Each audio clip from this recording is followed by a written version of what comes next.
ये जो अनबॉक्सिंग करने जा रहा हूँ मैं, ये रियलमी ये A30 की जो है आपका, मैं उसको निकालूंगा।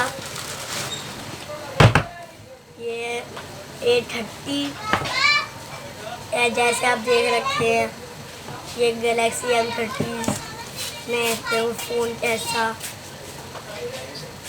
देखो। इसमें यहाँ पे कुछ आपको ऐसा हुआ और आपको जब इसमें दूसरा बॉक्स में एक सैमसंग जी लगा होगा, इसमें ऐसे कहीं के आपको पिन दिखी है और आपको यहाँ पे चार्जर ब्लैक और ये ब्लैक मिलेगा। तो आपको सबसे पहले इस चार्जर को बाहर निकालना है, फिर आपको चेक करके देखना है इसको फ़ोन सही चलता है या नहीं। फिर जाके आपको ऐसे रख के बंद कर देना है। फिर इसको जिसके कंटेनर्स इसके साथ ही थे उसको लगा देना है। Thank you.